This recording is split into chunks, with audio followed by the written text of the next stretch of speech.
Alright guys, as a simple introduction to Python, we'll be making use of Pydroid, and we just write a simple print statement, and we say print, and then we say print hello world. Pydroid is an app that can be gotten from Play Store, okay?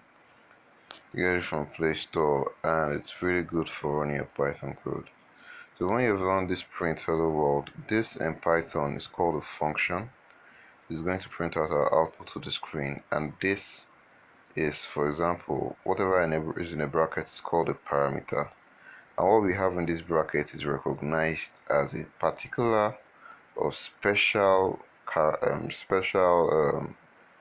data type. Okay, data types are denoted differently. Is a special data type in Python called a string data. And string is just any sequence of characters. Okay, sequence of characters, you could have numbers 1 2 3, but any string should always be surrounded by quotes, which is the core of things you see on top.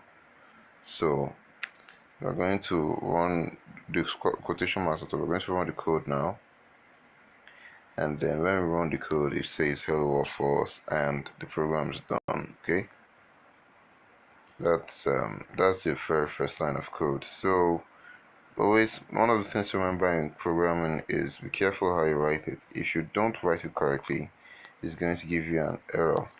If you don't put in your quotes, it's going to give you an error, because the computer is not really as smart as we are, so we have to run and write our code that way.